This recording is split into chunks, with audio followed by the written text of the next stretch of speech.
en gang. Jeg har det samme tøj på igen, og sådan er det. I dag der er det søndag den 3. maj, og det er officielt sommer i Danmark.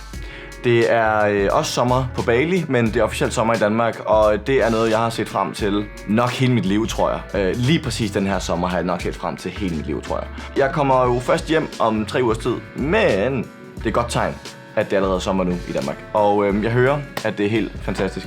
I hvert fald, velkommen til. Vi har lige været oppe at træne her til morgen, og nu skal vi ud og have frokost på Copenhagen igen. Jeg vloggede også sidst på Copenhagen. Lidt kav, sådan er det. Jeg købte de her sko i går. De er vildt seje. Dem vil jeg bare lige vise. Så dem er jeg glad for. Dem skal jeg ikke på nu. Jeg skal have en Birkenstock på. Skal jeg have sko på? Men sådan, når man, jeg tror det er ret normalt, så køber man noget nyt, og så har man lyst til at have det på hele tiden. Det er sådan lidt sådan, jeg har det. Ja, jeg har de her sko på, selvom det er varmt udenfor. And I like them. Jeg var egentlig i tvivl, om jeg havde købt dem for store. Jeg er hæslig til at købe sko. Jeg er virkelig, virkelig dårlig til at købe sko. Jeg køber dem altid for store eller for små. Jeg ved ikke, hvad der er med mig. Jeg burde være gammel nok, så jeg kunne købe sko i de rigtige størrelser, men det kan jeg åbenbart ikke. Jeg har købt de her sko i den samme størrelse, som jeg har haft min Salomon-sko i. Jeg er på 5. par Salomon XT6 nu. Jeg har fuldstændig gået dem ned, alle de Salomon-sko, jeg har haft. Fuldstændig gået dem ned. Der er ikke mere sko tilbage, føler jeg, i de Salomon, jeg har nu, som de her egentlig skal erstatte. Og har købt dem i præcis den samme størrelse som dem. Men fordi Asics-sko de fedter en lille smule mindre, så tallet højere. Og derfor så tror jeg, at de er for store, og det er de jo ikke. Ja. Jeg ved godt, det her det trendede i 2025. Men det vil jeg skide på, fordi jeg synes, at de er seje. Nu skal vi til. Det ligner, jeg er ved at dø af sved. Det er jeg også lidt. Altså jeg går vitterligt, as we speak, og sveder den solcreme, I lige har set mig putte i hovedet af igen. Det er mega irriterende. Men nu skal vi til Copenhagen. Så, let's go. So at the student's place. At the student's place. Karl vil gerne sige hej. Karl, skal du også levere, ikke? Hej, Blokke.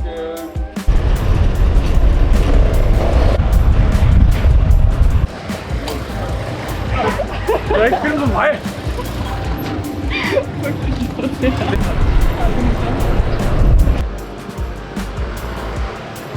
Det er rigtigt. I want it all, but today I choose. Jeg skal have... Hvor er råbrødet? Hvor er råbrøden? Det er Karl, der har råbrødskortet. Runddommerne på Copenhagen, de er jo rent faktisk gode. Sådan. Det er jo det der med det. Jeg troede jo, da jeg kom her første gang, at det ville være sådan lidt halvt. Ja, det vil være sådan, det ligner jo en kartoffelmad. Men det er jo rent faktisk god kartoffelmad. Som jeg blandt andet skal have. Hold da, som jeg ikke er. Ja, jeg skal prøve.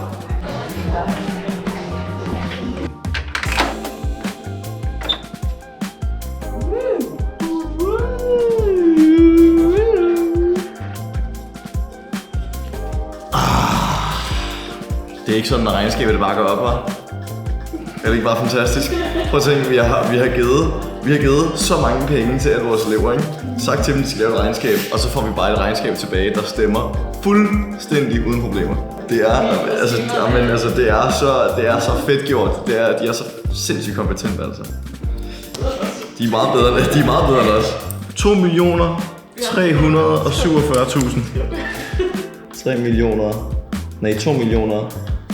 Jeg kan ikke stemme til resterende. Om det er med ENDE eller uden. Det er det ikke. Det er ikke noget, man gør. Værsgo ud.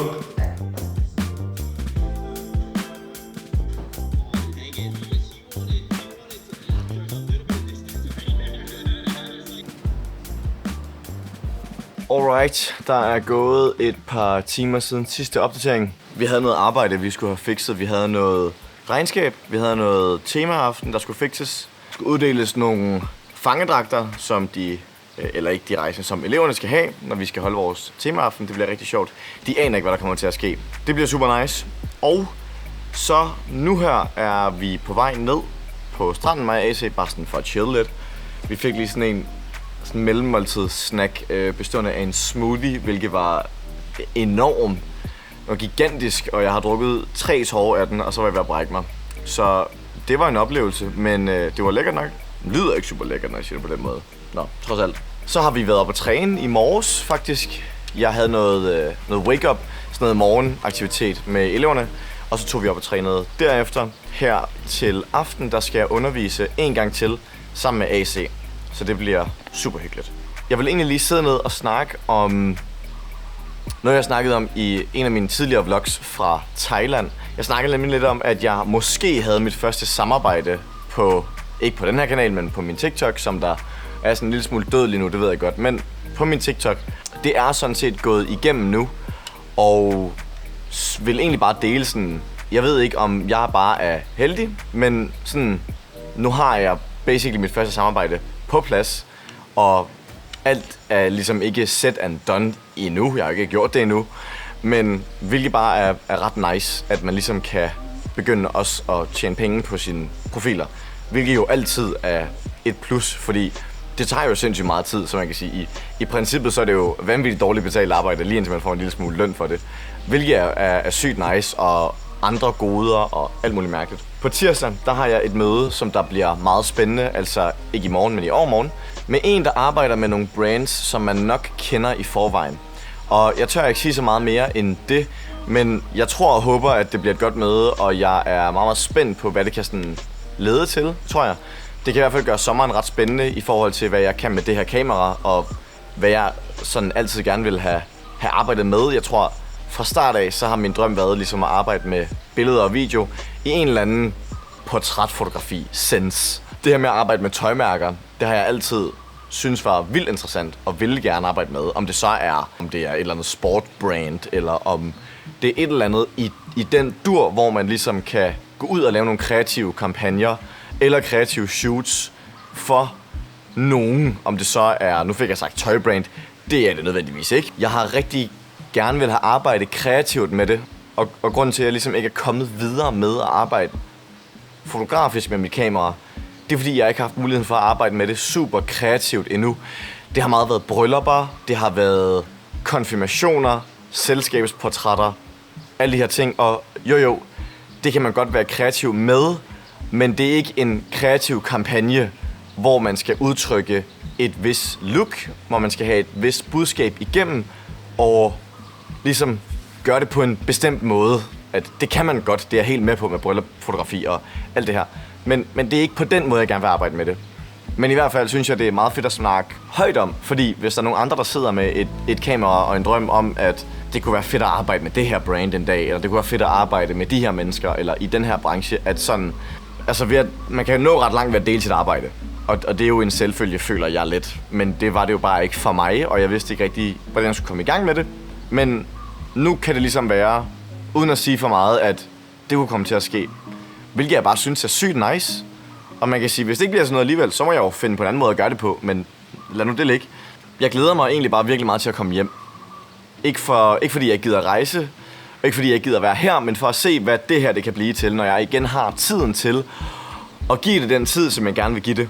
For det kan jeg ikke, når jeg er afsted. Især ikke. Altså jeg slår virkelig mig selv i hovedet over, at jeg ikke kan lave TikToks lige i øjeblikket, og det skal man ikke, men det er bare virkelig svært at finde tiden til ligesom at sætte sig ned, fordi jeg laver et manus til mine TikToks, fordi jeg vil gerne have, der noget tempo, jeg vil gerne have, der noget rytme, jeg vil gerne have, at man kan holde folk ligesom engaged i det, man siger, og der skal man planlægge det. Det har jeg bedst erfaring med. Men det har jeg ikke rigtig tiden til hernede, og det er lidt irriterende. Så ved jeg godt, at jeg starter studiet, når jeg kommer hjem. Jeg skal have mit arbejde ligesom på plads igen i Alekos. Jeg skal have alle mulige mærkelige ting. Jeg skal også tage et motorcykelkørekort, jeg slet ikke har snakket nok om på den her vlog, hvilket bliver fuldstændig vanvittigt. Men det er sådan lidt en anden snak for en anden dag. Men der sker sindssygt mange ting, når jeg kommer hjem, og jeg håber virkelig, at jeg kan give det her den skalle, som jeg... Undskyld. Jeg håber virkelig, at jeg kan give det her den skalle, som jeg gerne vil, og som jeg gerne har ville i lang tid nu. Ja. Beklager, at der ikke kommer nogen TikToks, men sådan er det. Ja, det var min TED-talk. Håber, I nåede at lytte. Nu skal jeg ned på stranden og mødes med AC. Vi mødes lige på en café, og så går vi derfra. Og så må vi se, hvad der sker. Jeg skal også have noget mad, inden jeg skal ned og undervise, og jeg skal skifte tøj og alle mulige mærkelige ting. Men en ting ad gangen. Nu er det ud på scooteren, og så er stiger afsted. Kommer til at være varmet godt op til det motorcykelkørekort, tror jeg. Det håber jeg virkelig. Nu har jeg kørt rundt på en scooter hernede i en måned. Hvilket man kan diskutere lidt om er lovligt eller ej, men det er Bali. Så jeg selvfølgelig ikke, men...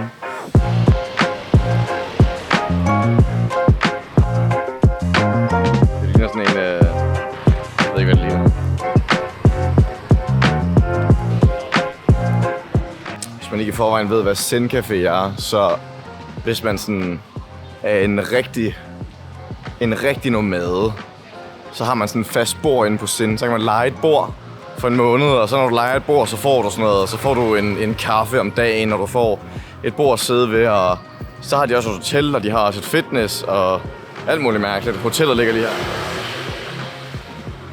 Så kan man ligesom være totalt zen-ficeret. Ja, okay. Ja, sorry, jeg ved det godt. Hæsligt.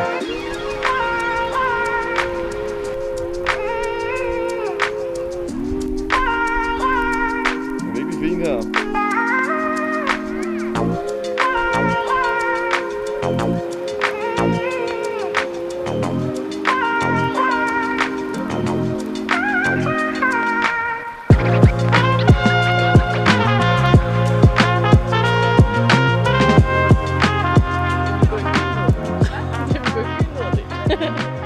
Hvad er de der for nogle streger, der Det er partytoppen. De streger der. Ja. Det er streger, der viser, hvornår noget er... man måler jo lys, Ja. og du måler lys i luma, kalder man det. Ja. Ja, lumen. Ja, lumen. Ja. Okay, så det vil sige, så når du har sorte streger på dig Så så er du, som du skal være. så er jeg belyst Okay. rigtigt. Du Ja. kan se, hvis jeg gør sådan her, og gør den mindre, eller gør den for meget, Ja. kan du se, nu er der lys i skyggerne, altså i mit hår, Ja. og der er lys i baggrunden, der vil vi ikke have lys. Nej. Så nu er vi for lyse. Okay. Og hvis jeg så tager dem herned, så kan du se, Ja. så er det mest af min hud der. Ja. Den stemmer, og så hvis den bliver lav igen. Men det er fordi, vi vil gerne have huden i sådan midtones. Ja. Ja. Og så kan man pille ved alt muligt andet. Ja. Okay. Så det er ikke de kameraer, der går i stykker. Nej. Det virker sådan. Endnu en dag i dokumentarserien om mit liv. Hvad der hedder. I dag er det mandag den 4. maj. Og klokken den er 12:43. Vi har lige spist frokost på Sam's. Nu her, der har vi lige en lille smule forberedelse inde i aften, fordi vi har nemlig en temaaften i aften for vores elever, og det bliver rigtig spændende. Så nu sidder vi lige og får de sidste ting på plads, og så skal vi ud og handle lidt senere. Jeg tager Karl med ud at handle, og der skal vi have noget øl, vi skal have noget sodavand, vi skal have noget forskellige ting og sager til aftenen. Så skal vi skifte tøj på et eller andet tidspunkt, og så skal vi over og spille Total Fandango med alle mulige mærkelige sjove lege, vi skal lave med alle eleverne. De her temaaftener, det er altså lidt en hård dag som rejseleder underviser, fordi man bare er på hele dagen. Det er sådan, vi underviser jo også i dag. Sofhund underviser lige nu. Så senere, eller i morges, der var jeg til noget undervisning. Jeg underviste ikke, men jeg var alligevel en del af noget af det. Så her om formiddagen, der begynder vi at pynte op stille og roligt. Og så i løbet af eftermiddagen, så skal vi ligesom have alt på plads. Og så er vi jo i gang helt til klokken 22:30. Så det er en ret lang dag. For eleverne, så er det bare undervisning, og så nogle sjove events og lidt forskelligt. Men for os, så er det virkelig en lang dag.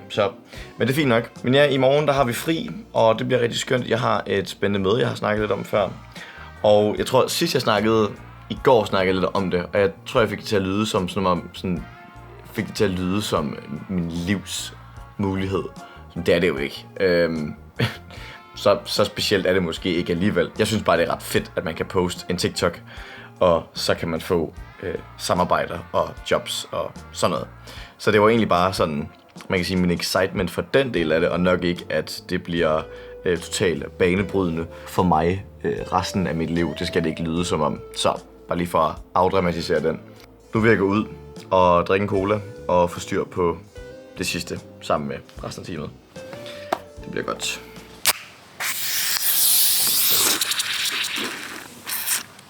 Jeg filmede det også. Jeg vil bare åbne min cola.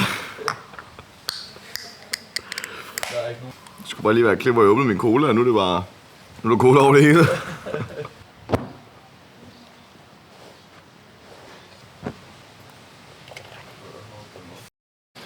Good morning. I dag er det tirsdag den 5. Og i dag der er det... Jeg sætter jer lige ned, hold da op. I dag der har vi fri. det hedder, vores elever de har fri i dag. Så derfor så holder vi også en lille fridag. I går, der var vi ude at drikke nogle øl. Det var vildt hyggeligt, mig, Asia og Karl. Og i dag, der skal vi sådan set bare chill. Jeg ved, at Asia og Sof lige nu, de er ude på en eller anden pool. Men jeg har lyst til at sige, det virker lidt som en beachbar, men det er ikke på en strand, og det er heller ikke en... Altså, det er ikke sådan meningen, at man bare skal drikke sig fuld derude. Det er mere bare sådan en hygge poolområdet, og så er der gode smoothies og lækker mad og sådan forskellige ting. Jeg har et møde her, det har jeg snakket lidt om før. Jeg har et møde om 1 time og 20 minutter, så jeg har tænkt mig at sætte mig ned på Sam's nu og drikke en kaffe og få noget brunch af en eller anden art. Jeg er stået en lille smule sent op. Jeg har ikke sovet længe i rigtig, rigtig lang tid. Så jeg har snuset lidt i dag. Nu sætter jeg mig ned på Sam's, og så finder jeg ud af, hvad der skal ske med resten af dagen. Jeg kunne godt være overtalt til at tage ud til det her hejs, hvor de sidder før, men nu skal jeg lige ned og lave min vlog færdig og have det her med. Så ja, afsted til Sam's. Det bliver skide godt.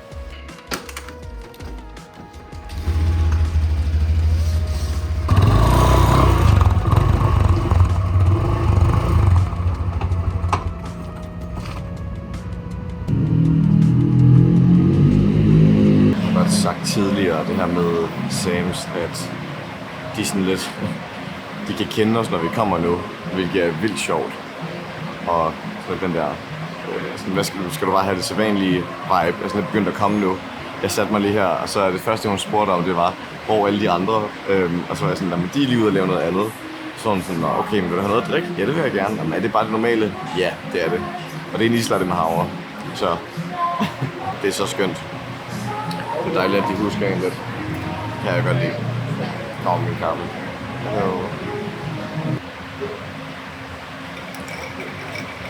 Så der er faktisk flere forskellige årsager. Eller, jeg sidder ikke bare på Sam's for at hygge mig og drikke kaffe. Jeg sidder også fordi, jeg skal lige have lavet den her vlog, jeg sidder og laver nu. Og skal lige have lavet noget. Jeg fik mulighed i går der fik jeg en mail, hvor jeg fik mulighed for at opstarte et samarbejde hernede, imens jeg er på Bali. Gad jeg virkelig godt, så jeg skal også lige sidde og få lavet noget manuskript til det.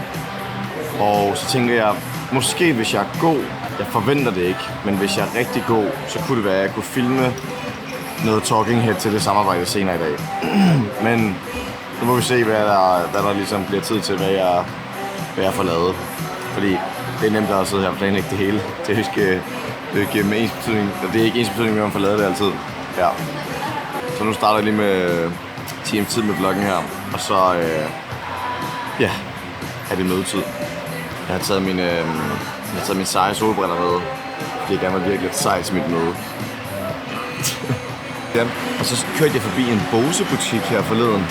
Der kunne jeg virkelig godt lige bruge nogle nye af de her pads her. Fuldstændig smadret de her hovedtelefoner. Jeg skal lige se, om jeg kan få, om det overhovedet giver mening. Halløj. Kan du høre, hvad jeg siger? Ja, det kan jeg. Det kan jeg i hvert fald. Hej med dig. Jeg var færdig med mit møde. Jeg tror, det gik meget godt. Det var meget hyggeligt. Vi snakkede sådan lidt løst og fast om bare sådan, hvordan det fungerer hos sådan i deres virksomheder, hvordan sådan, hvad min rolle det vil være, og hvad der skulle laves, og forskellige ting. Så det er meget sjovt. Det var super fint.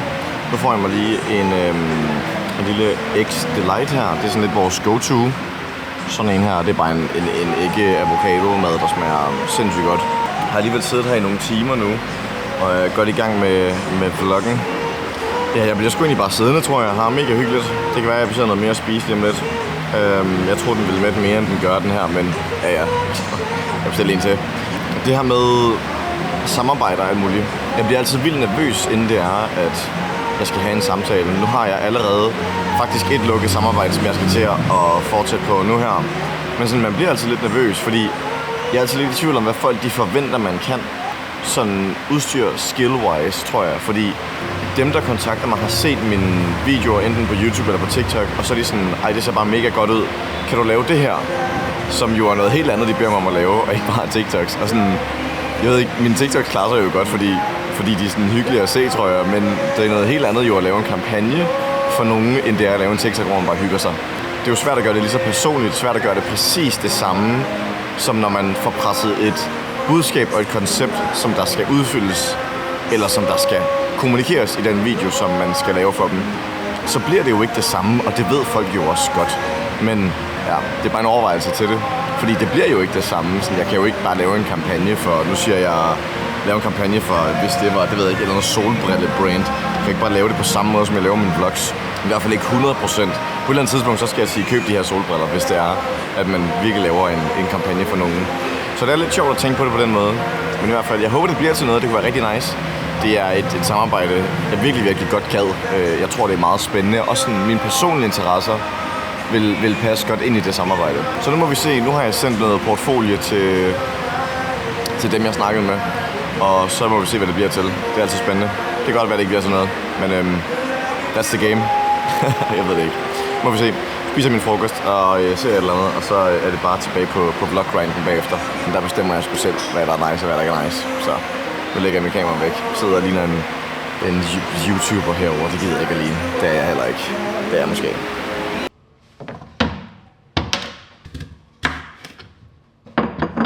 Det her, det er guld på Bali. Yoghurt uden smag er sindssygt dyrt. Man kan hurtigt komme til at give helt op til sådan 50 kroner for et kilo yoghurt. Jeg ved ikke, hvordan den er havnet her, men den har sikkert kostet for 50 kroner, den her kilo yoghurt.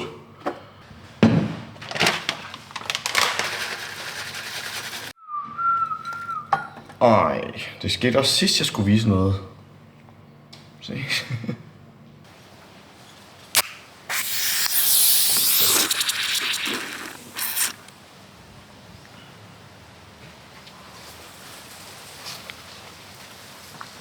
Jeg filmede det også. Det gjorde du alligevel.